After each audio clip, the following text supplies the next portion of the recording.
नमस्कार दोस्तों। तो आज कोरोना की जो केसेस है भारत में हर रोज नई ऊंचाई को छू रहे हैं। जैसे कि बुर्ज खलीफा की जो बिल्डिंग्स है कितनी ऊंची है, ठीक उसी तरीके से एक महीने में जो है मार्च महीने में से करीब करीब 50,000 से लेकर ऐसा छटाक करके आज 3,17,000 तक पहुंच गया है। तो आने वाले समय में हो सकता है कि ये केसेस है 5 लाख के आसपास पर डे मिलना भी शुरू हो जाए। तो ये जो केसेस है वो जल्दी कैसे बढ़ने लगे, तो उसका मैं आपको शॉर्ट में बताता हूँ। सबसे पहले तो जो चाइना के वुहान में से निकला हुआ वायरस, वो जो वायरस था यही सबसे वही ये सबकी जड़ है। मतलब उसकी जो कहता है कि माता, ठीक है, यानी कि कहां से वो उद्भव हुआ, चाइना।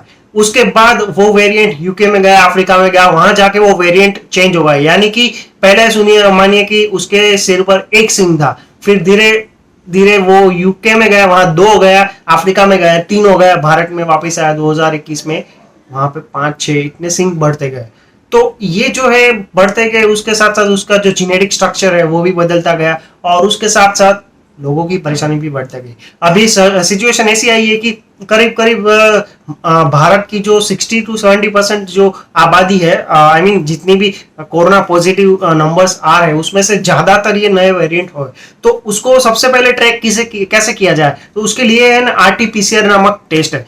अब आरटीपीसीआर टेस्ट क्या होता है, तो उसका फुल फॉर्म होता है कि आरटीपीसीआर टेस्ट का फुल फॉर्म है reverse transcription polymerase chain reaction.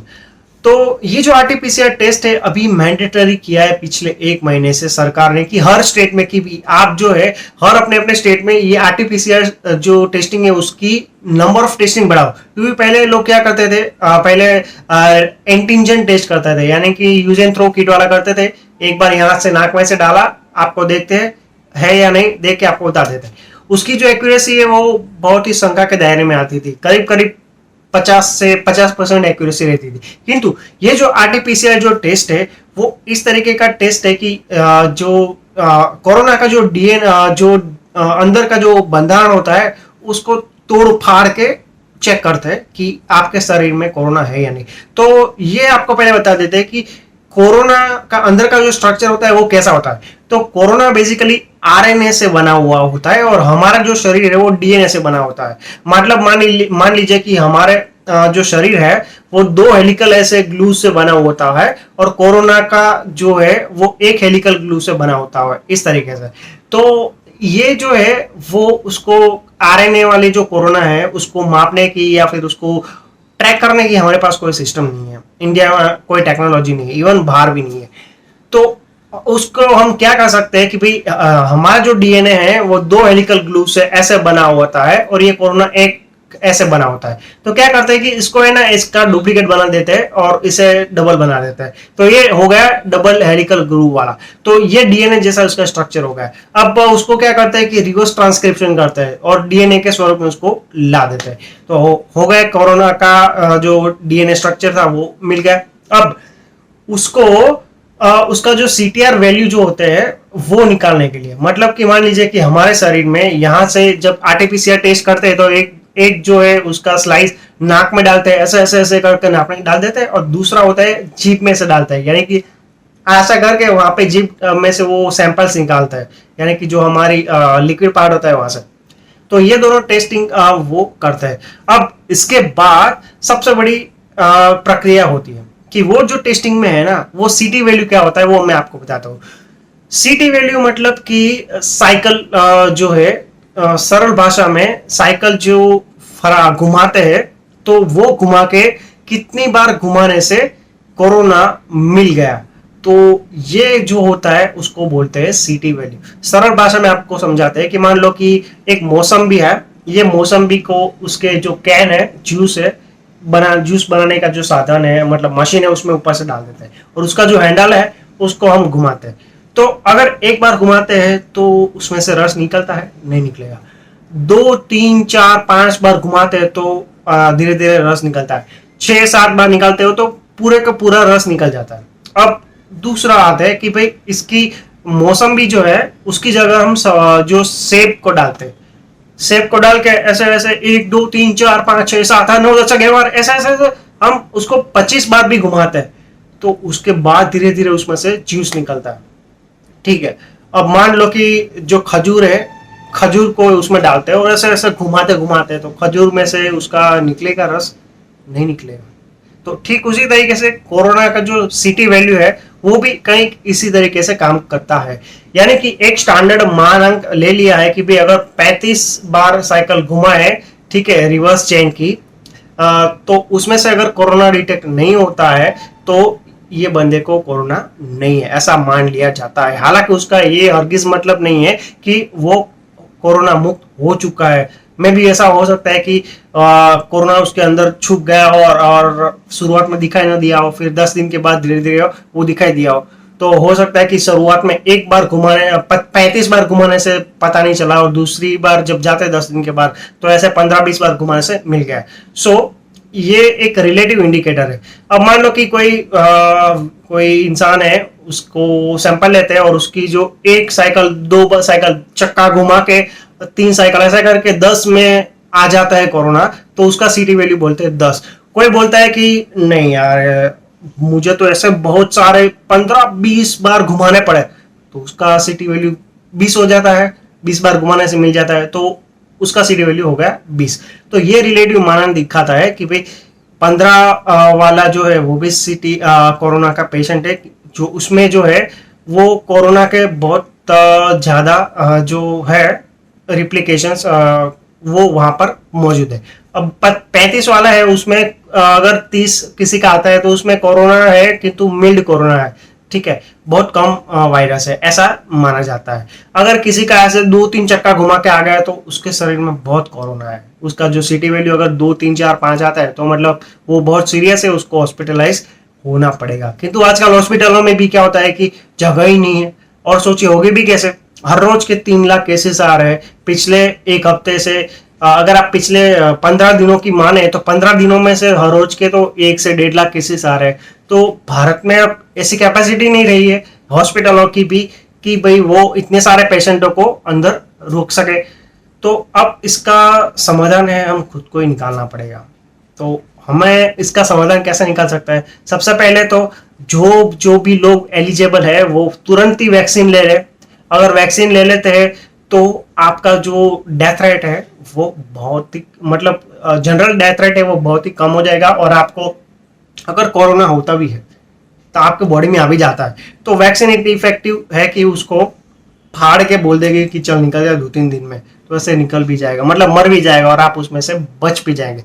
अभी जो है वो अपनी जान बचाना सबसे बड़ी चुनौती है और सबसे बड़ी उपलब्धि भी है, तो इसलिए वैक्सीन जरूर लगाएगा।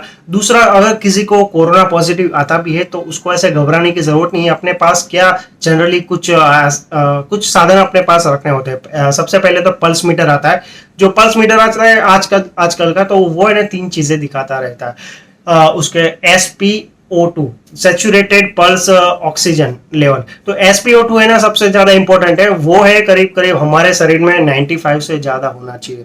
अगर 99 है आपका तो बेफिक्र, आपका जो ऑक्सीजन लेवल है बहुत बढ़िया है। बस आप नॉर्मली आइसोलेट हो जाइए और जो शरीर में जिंक की मात्रा है और विटामिन सी की मात्रा वो उसको घटने ना दीजिएगा, क्योंकि विटामिन सी हमें कौन कौन से फलों में, मतलब कहाँ से मिलता है? जो भी खट्टा होता है फल उसमें से आपको विटामिन सी मिल जाता है। और दूसरी बात, विटामिन सी आपके शरीर में टिकता नहीं है क्योंकि वो डिजोल्व नहीं होता है दूसरे जो है होता है केमिकल हमारे शरीर में केमिकल्स उसमें। तो जो जहां पे आता है वो सीधा निकल जाता है। कैसे निकलता है कि अगर हम सुसु करने जाते हैं तो उसमें से निकल जाता है। ठीक है, अगर कोई अल्कोहल पीते हैं तो उसमें से निकल जाता है, कोई नॉनवेज खाते हैं तो उसमें मिलता ही नहीं है।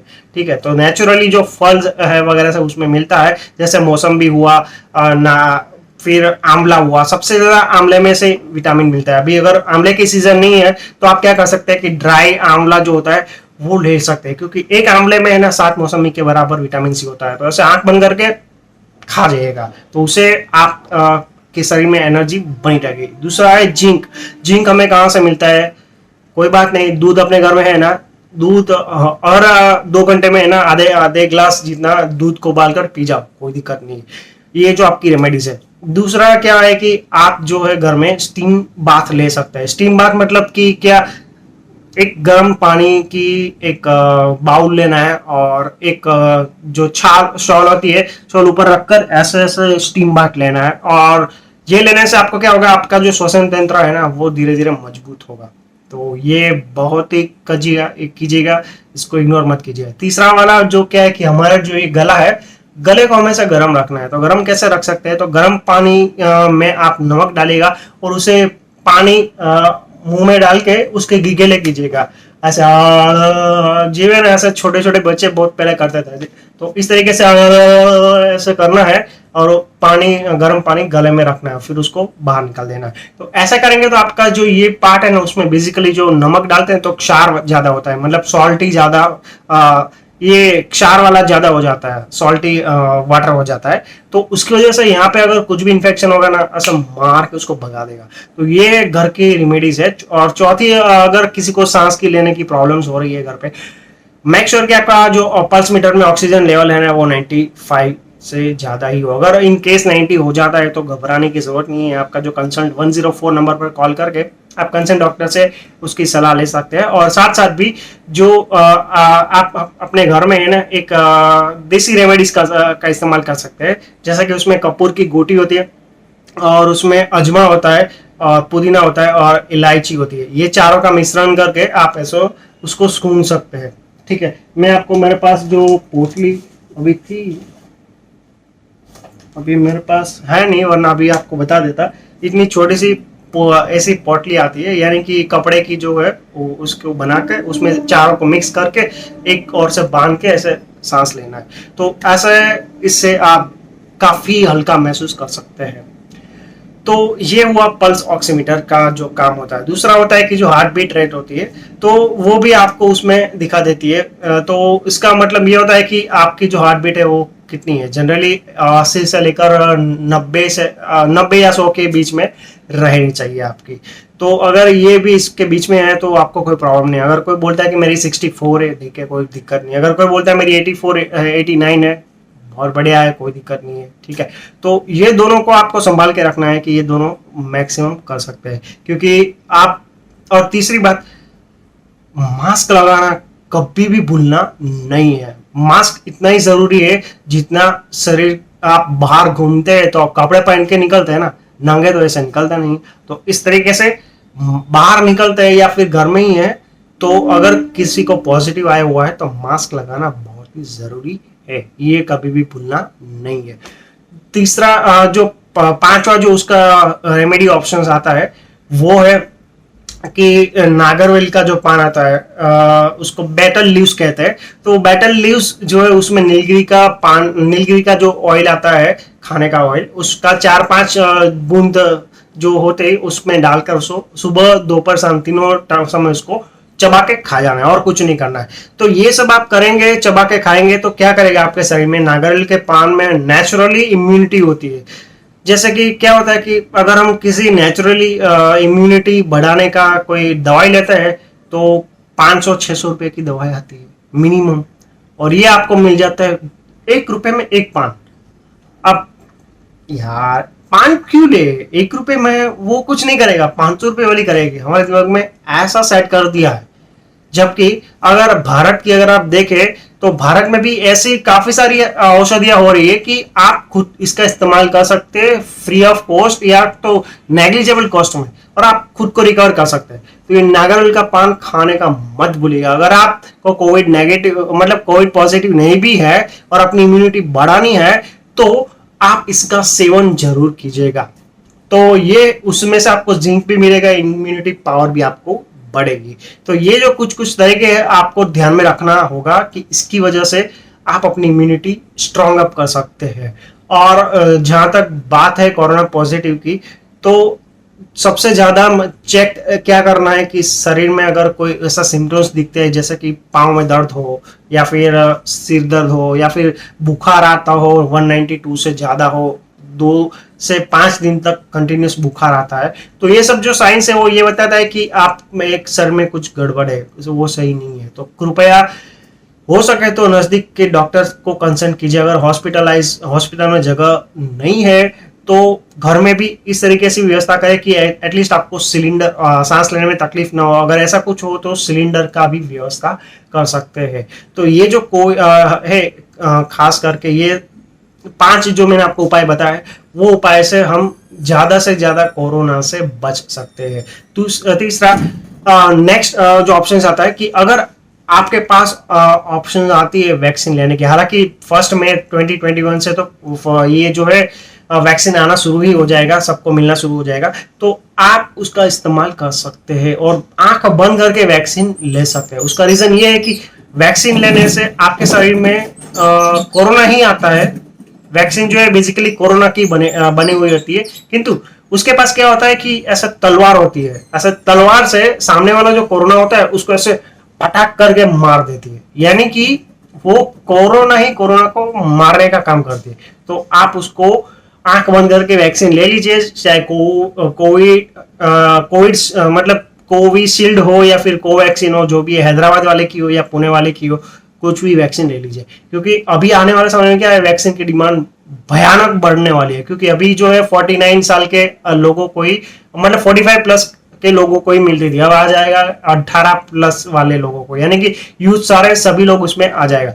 तो इसमें अभी जो 4.5 करोड़ डेली प्रोडक्शन क्षमता है वैक्सीन की, वो आगे जाके बढ़ जाएगी 12.5 करोड़। तो ये जो है वैक्सीन 12.5 करोड़ की क्षमता वाली, आई थिंक वो महीने की उसकी जो प्रोडक्शन कैपेसिटी है भारत की, वो बढ़ जाएगी। अब उसमें भी थोड़ी प्रॉब्लम आई है कि जो वैक्सीन बनाने का जो रॉ मटेरियल है ना, वो आता है अमेरिका से। कैसे? तो वैक्सीन की जो सीरीज आती है, फिर उसका बॉटलिंग आता है और उसका जो कंटेंट आता है वो अमेरिका से आता है। और कोविशील्ड है वो तो खैर इंडिया में मैन्युफैक्चरिंग होता है, उसका जो R&D जो है वो यूके में हुआ था, यूनाइटेड किंगडम से। जबकि कोवैक्सीन है वो संपूर्ण 100% भारत में ही बनी हुई है। तो आप कोई भी वैक्सीन ले सकते हैं, ऐसा कुछ नहीं। किंतु वैक्सीन में कुछ ऐसा पार्ट्स आता है जो उसकी क्षमता बढ़ा देता है। जैसे कि सबसे पहले आई थिंक जो मिलेनियम किड्स होंगे उसको पता होगा कि हीमेन नामक एक कार्टून आता था। जो कार्टून में क्या होता था कि अगर वो तलवार, जो हीमेन की तलवार थी, ऐसे बिजली के सामने आ गया करती थी, तो बिजली का पावर उसको मिल जाता था। ठीक है, ठीक उसी तरीके से अमेरिका के पास एक ऐसा वहां पे दवाई है जो हम उसको इंपोर्ट करते हैं वैक्सीन में मिलाने के लिए, ताकि कोरोना जो होगा तलवार लेके जाएगा तो एक को अगर मारे, उसकी जगह अगर अमेरिका की जो पावर वाली जो दवाई आएगी रॉ मटेरियल, वो एक साथ 100 को मारेगी। तो इस तरीके से वो पावर बढ़ा देता है वो मटेरियल। हालांकि जो बिडेन ने अभी बैन कर दिया है, क्योंकि उसने एक अमेरिका के ऐसे अधिकार का इस्तेमाल किया कि वो किसी भी वस्तु को एक्सपोर्ट करने से बैन कर सकते हैं। तो वो रॉ मटेरियल के लिए पुणे वाले जो थे पुणे के इंस्टीट्यूट ने, उसने भी अमेरिका के प्रेसिडेंट को बताया कि भाई इस समय दुनिया को जरूरत है, तो आप हमें सप्लाई कीजिए। ये सिर्फ भारत का सवाल नहीं है, दुनिया के दूसरे गरीब देशों, अफ्रीका के देशों को भी फ्री वैक्सीन में सिर्फ भारत ही देने वाला है। तो वो लोगों को भी बचाने के लिए ये सहायता करनी चाहिए। तो इस तरीके से भारत आने वाला समय में 12 करोड़ डोज पर मंथ के हिसाब से प्रोडक्शन करने वाला है। और उसके लिए गवर्नमेंट ऑफ इंडिया ने करीब करीब 5,000 करोड़ का जो बजट था, इमरजेंसी बजट पास कर दिया है। तो दोस्तों, कोविड-19 से हम साथ में लड़ेंगे और उसको साथ में हराएंगे। ठीक है, तो इस तरीके की जो प्रोटोकॉल है हमेशा फॉलो कीजिएगा। और जी हाँ, 1 आध 2 साल तक बाहर निकलते हुए मास्क लेना ना भूलिएगा, मैं आपको विनंती करता हूं। Thank you very much for watching this video.